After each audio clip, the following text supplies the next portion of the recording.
শিক্ষামন্ত্ৰী ৰণোজ পেগুৰ এটা বিশেষ পোষ্ট আৰু এই পোষ্টৰ পিছতেই হোজাইত 150 জন শিক্ষকক বদলি কৰা হৈছে পানিছমেণ্ট হিচাপে। ইতিমধ্যে আপোনালোকে জানে যে একাংশ শিক্ষকে যেহেতু যি অনলাইন এপৰ কথাটোক লৈ যেহেতু তেওঁলোকে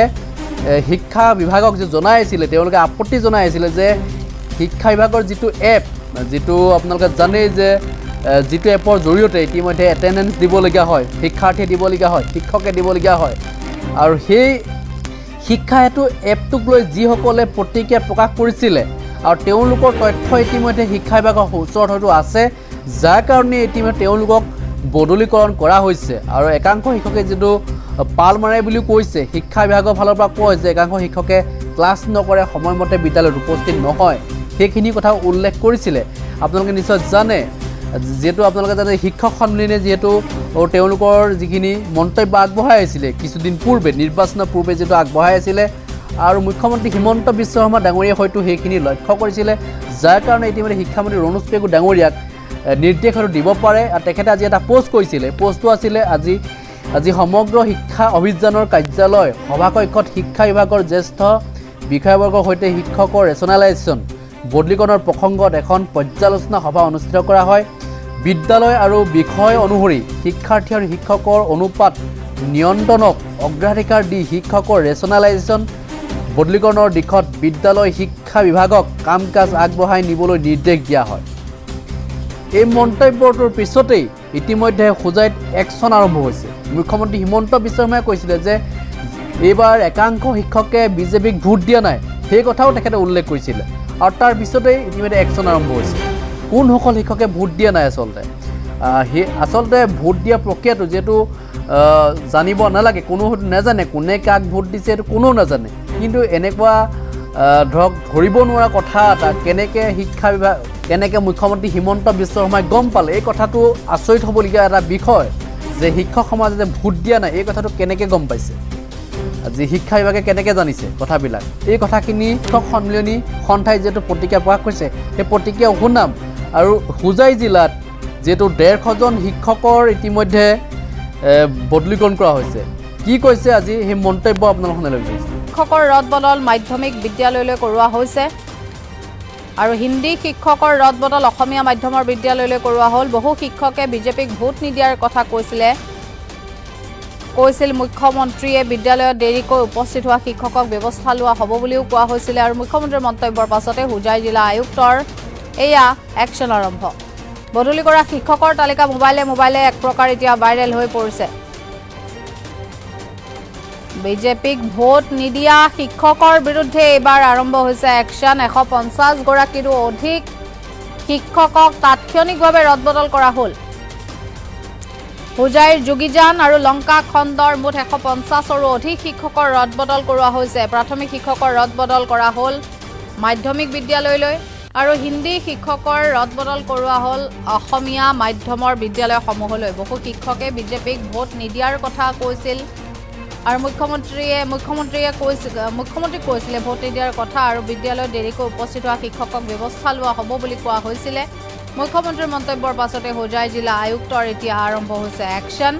বদলি কৰা শিক্ষকৰ তালিকা মোবাইলে এতিয়া ভাইৰেল হৈ পৰিছে।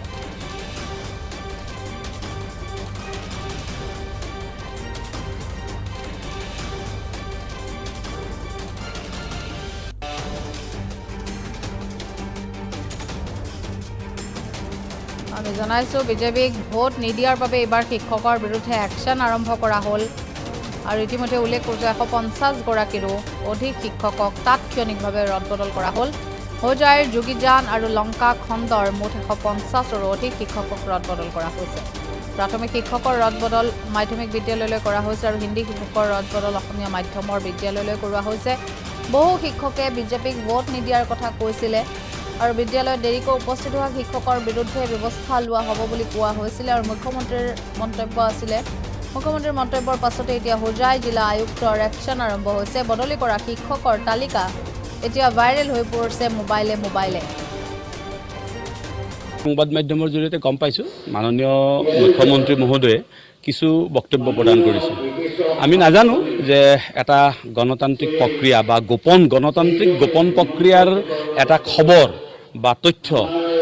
মুখ্যমন্ত্ৰী ডাঙৰীয়াই কেনেকৈ লাভ কৰিছে এই বিষয়ে আমি অজ্ঞাত আৰু সেই বিষয়টোত আমাৰ ক'বলগীয়া বিশেষ কথা একো নাই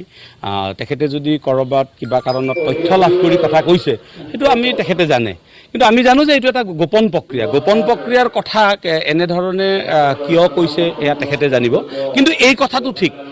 যে ৰাজ্য চৰকাৰৰ শিক্ষা বিভাগে গ্ৰহণ কৰা শিক্ষা হেতু এপটোৰ বিসংগতি আছে আৰু সেই বিসংগতিবোৰ আমি বাৰে বাৰে দেখুৱাই দি আছোঁ আৰু দেখুৱাই দি থকা কাৰণেই হয়তো এই বিষয়টো তেনেধৰণে উপস্থাপন কৰিব পাৰে কিন্তু আমি মুখ্যমন্ত্ৰী ডাঙৰীয়াক আমি অনুৰোধ জনাম যে তেখেতে এই যিটো শিক্ষা হেতু এপত যিখিনি বিসংগতি আছে বুলি আমি আবেদন সহকাৰে আমি জনাইছোঁ সেই বিসংগতিখিনি দূৰ কৰক কোনো শিক্ষকে উপস্থিতি দিবলৈ আপত্তি কৰা নাই কিন্তু বিসংগতিয়ে জ্বলা-কলা কৰাইছে এই জ্বলা-কলা খোৱা এই ব্যৱস্থাখিনি দূৰ কৰাৰ কাৰণে আমি মুখ্যমন্ত্ৰী ডাঙৰীয়াক অনুৰোধ জনাইছোঁ আৰু মুখ্যমন্ত্ৰী ডাঙৰীয়াই কোৱা কথাখিনি যদি সত্য হয়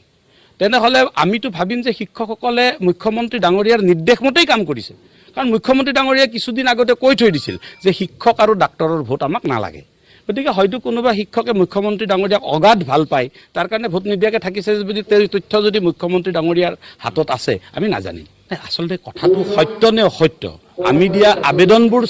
চালে গম পাব এতিয়া যেতিয়া এটা বাচ্চাৰ ক্লাছ 4-5ত পঢ়ি থকা শিশু এটাৰ অনুপস্থিতিৰ কাৰণ মেটাৰনিটি লিভ বুলি দেখুৱাই দিয়ে যেতিয়া এজন মৃত শিক্ষকৰ উপস্থিতিটো দেখুৱাই দিয়ে তাৰ পিছতো যদি বিভাগে কথাটো বিশ্বাস নকৰে এইটো আপোনাৰ আৰু বেলেগ ক'বলগীয়া কথা একো নাথাকিব আৰু অসমৰ প্ৰতিখন জিলাৰ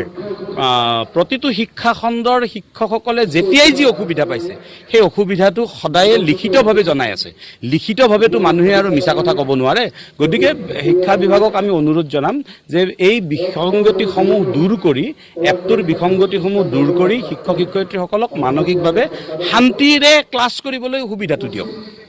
সেইটো কোনে নিৰ্ধাৰণ কৰিব সেইটো নিৰ্ধাৰণ কৰিব ছাত্ৰ ছাত্ৰীসকলে সেই বিদ্যালয়ৰ ওচৰত থকা অভিভাৱকসকলে সেইটো বিভাগৰ বহুত মিডিয়া আছে মানে চিষ্টেম আছে চিষ্টেমৰ জৰিয়তে চাওক এতিয়া বিভাগে এটা এপক বিশ্বাস কৰিছে হেডমাষ্টাৰসকলক বিশ্বাস কৰা নাই ইয়াৰ ফলত বহুত শিক্ষানুষ্ঠানৰ আভ্যন্তৰীণ শৃংখলা বিঘ্নিত হৈছে আমি আনকি MD ডাঙৰীয়াই নিজেই ৱাৰ্ণিং মেছেজ দিছে যে কোনো শিক্ষকে আপোনাৰ ৰাস্তাৰ কাষৰ পৰাই বিদ্যালয়ৰ নোসোমোৱাকৈ এটেণ্ডেঞ্চ দি গুচি যায় যদি MD ডাঙৰীয়াই সেই কথাখিনি গম পাইছে বা তেনেধৰণৰ মেছেজ যদি আমি পাইছোঁ যে ভিডিঅ'ৰ জৰিয়তে উপস্থিতি দিছে এই কথাবোৰে কি সূচাইছে বিদ্যালয়ৰ আভ্যন্তৰীণ যিটো শৃংখলা সেইটো বিনষ্ট কৰিছে আৰু এইটো কৰাৰ সুবিধাটো ক'ত পালে এপটোক বেছি বিশ্বাস কৰা হ'ল কিন্তু বিদ্যালয়ৰ প্ৰধানসকলক প্ৰিন্সিপালসকলক অবিশ্বাসত লোৱা হ'ল প্ৰিন্সিপালসকলে আগতে নিয়ন্ত্ৰণ কৰি আছিল গোটেই ব্যৱস্থাটো যে শিক্ষাৰ ডিজিটেলাইজেশ্যন কৰিবলৈ গৈছে ডিজিটেলাইজেশ্যন কৰা প্ৰক্ৰিয়াটোক আমাৰ বিৰোধিতা নাই কিন্তু ইয়াৰ যিটো সবল ভূমিকা বা সবলতা কৰি ল'বলগীয়া ব্যৱস্থা সেইখিনি কিন্তু কৰি ল'ব লাগে শিক্ষা হেতুক লৈ আমাৰ একো বিৰোধিতা নাই